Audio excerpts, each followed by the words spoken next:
E aí, povo de Deus, sejam todos bem-vindos ao canal A Bíblia em Família. E hoje nós iremos aí estar dando a continuidade no livro de Êxodo, capítulo 13, também o capítulo 14. Vamos para a leitura.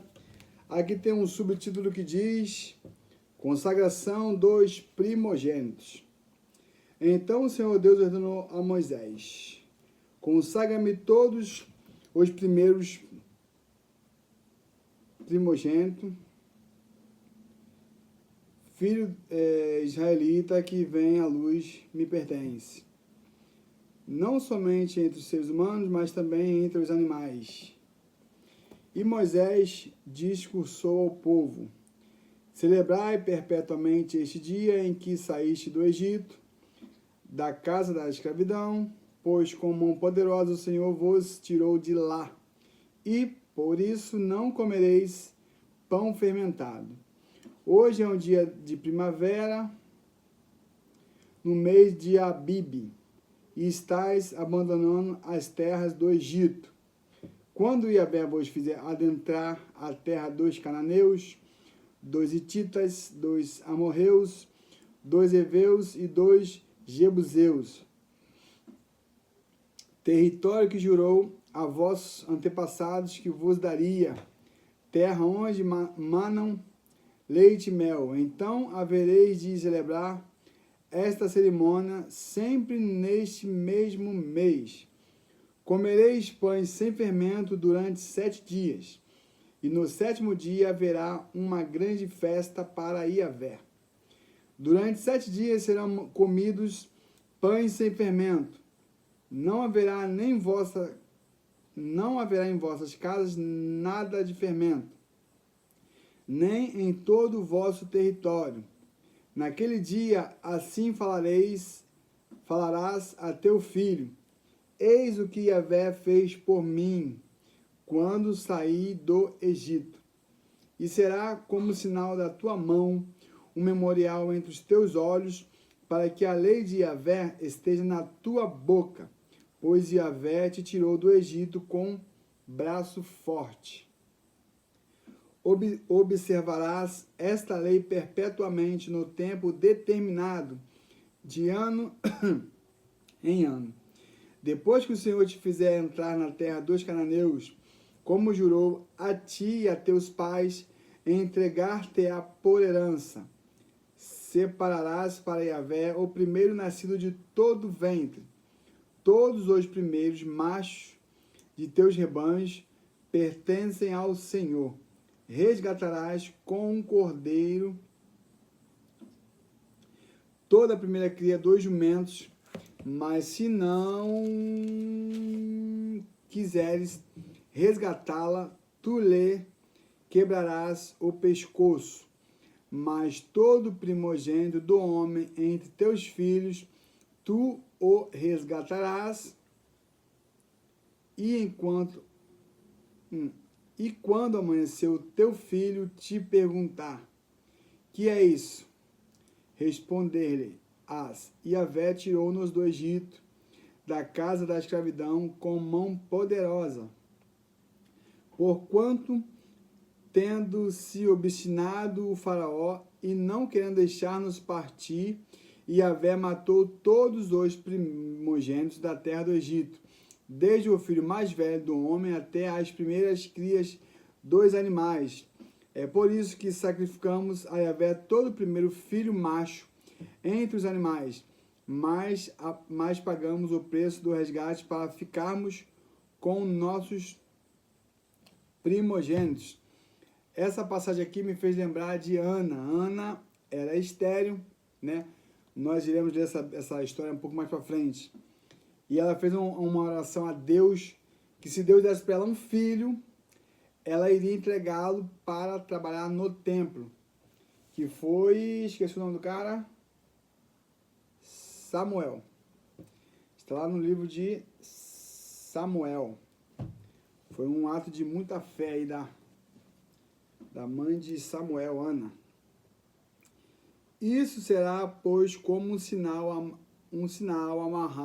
amarrado à tua mão esquerda, e tefilim, um símbolo em tua testa, como uma lembrança de que Yahvé nos tirou do Egito com mão forte. Aqui tem outro subtítulo que diz: a saída das terras do Egito. Ora, quando o faraó deixou o povo partir, Deus não o guiou pela rota da terra dos filisteus, embora esse fosse o caminho mais curto, porquanto entendeu o Senhor, para que, porventura, o povo não se arrependa do passo dado ao deparar-se com a guerra e voltem para o Egito. Meu Deus! Então Deus fez o povo dar a volta pelo caminho do deserto, pelo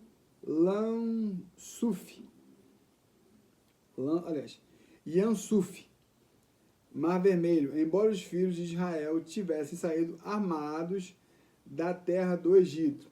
Moisés levou consigo os ossos de José, pois havia este feito aos filhos de Israel jurar solenemente, afirmando: Deus haverá de vos visitar, e então, neste dia, levai daqui convosco, os meus ossos.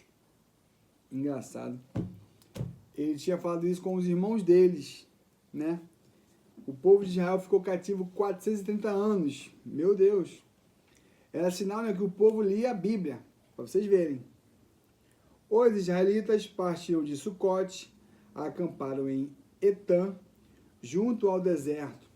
Durante o dia o Senhor ia adiante deles, numa coluna de nuvem, para guiá-los no caminho, e de noite, numa coluna de fogo, para iluminá-los, e assim podiam caminhar de dia e de noite, durante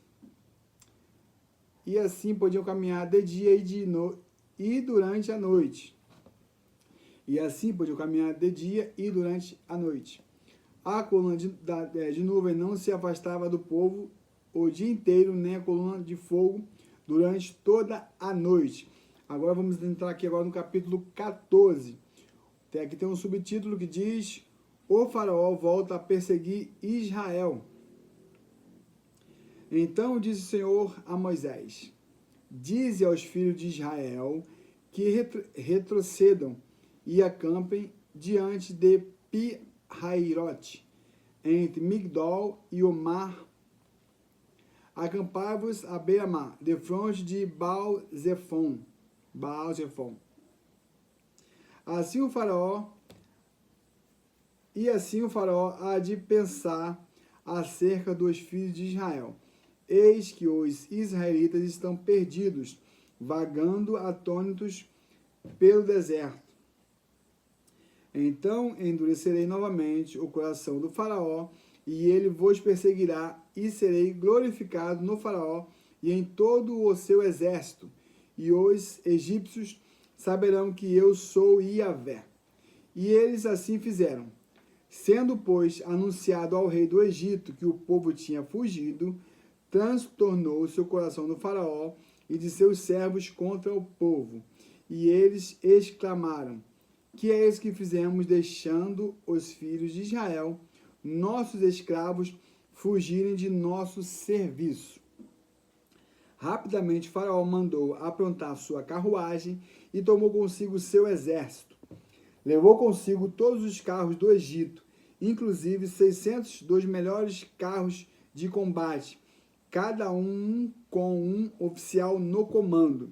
E o Senhor endureceu o coração do Faraó, rei do Egito, e este perseguiu os israelitas que marchavam triunfalmente.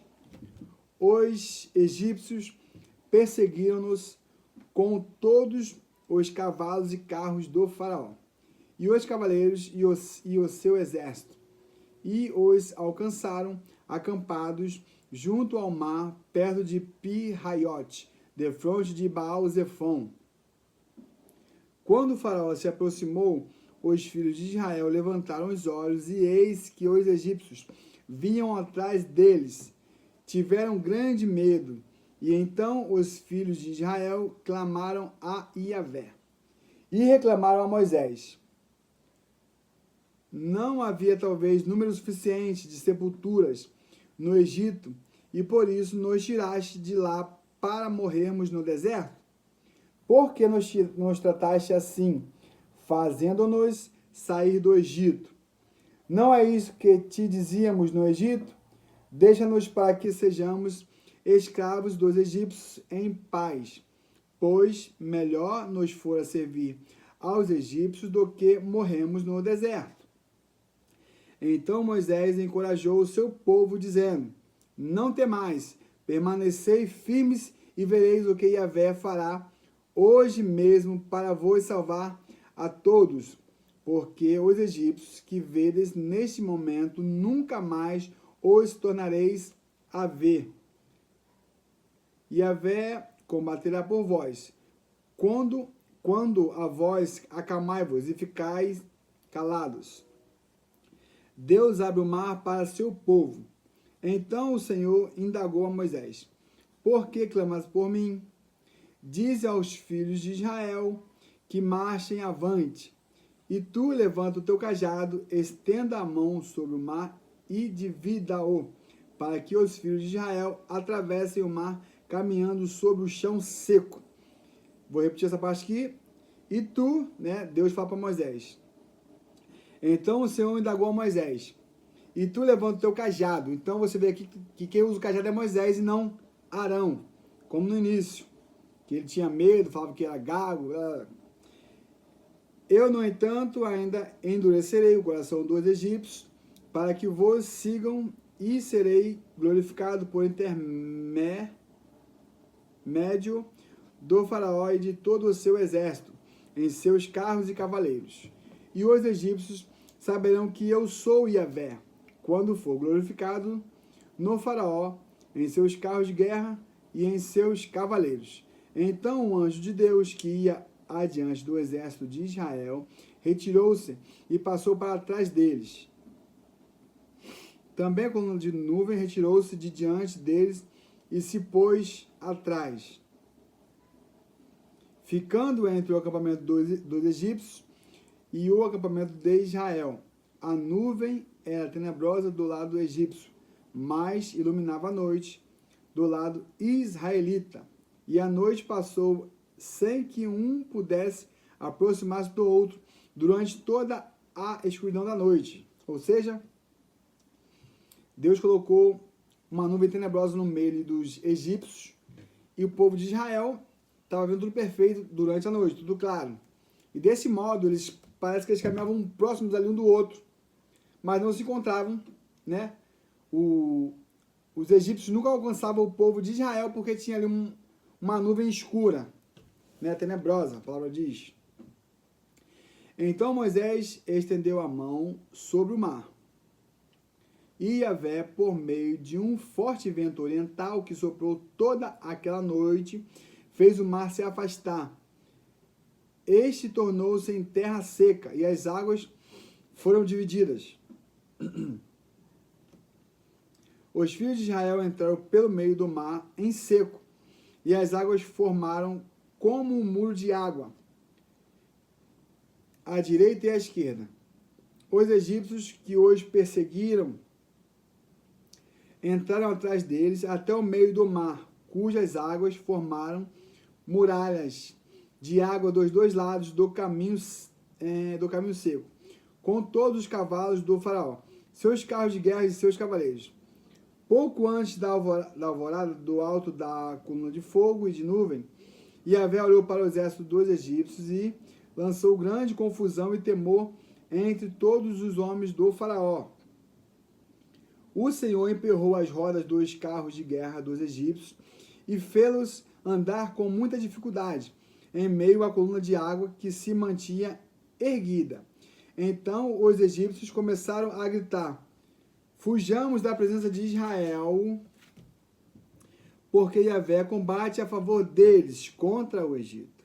Então Yahvé ordenou a Moisés: Estende a mão sobre o mar, para que as águas se voltem contra os egípcios, sobre todos os seus carros de guerra e sobre os seus exércitos de cavaleiro. Moisés estendeu a mão sobre o mar e este, ao romper da manhã, voltou para seu leito. Todos os egípcios ao tentarem fugir do meio do mar, correram de encontro às águas que se fechavam por sobre o caminho, e o Senhor os precipitou para dentro do mar. As águas voltaram-se e cobriram os carros e cavaleiros de todo o seu exército do faraó, que havia perseguido os filhos de Israel mar adentro. Nenhum egípcio que entrou no mar conseguiu sobreviver. Os israelitas, entretanto, atravessaram o mar pisando sobre terra seca, tendo uma parede de água à direita e outra à esquerda.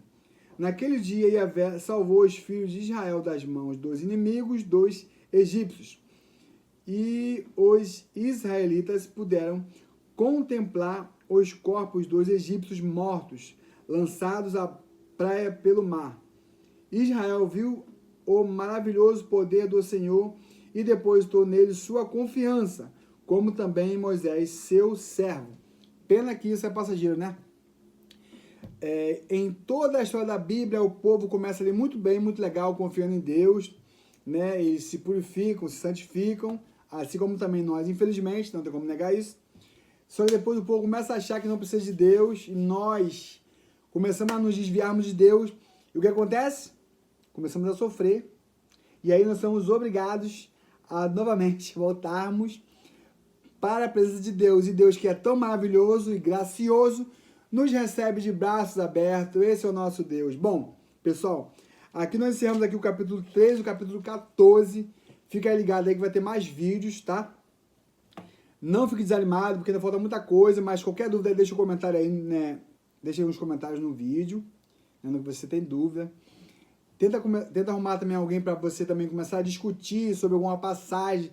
Pega uma passagem pequena aí, ou pega um versículo pequeno, qualquer versículo e começa a discutir, ou pega você mesmo, faz uma releitura, lê novamente, e tenta aí você mesmo começar a decifrar aí. Não? Se for também o caso também, se você tiver facilidade, busque também o Senhor em oração para poder abrir a sua mente, te dar entendimento, discernimento. Pode crer que tudo vem dele. Beleza? Você vai assistir nosso vídeo aí, vai te ajudar. Mas quem resolve é Deus, é Jesus. Fiquem todos na paz e até a próxima. Tchau, tchau.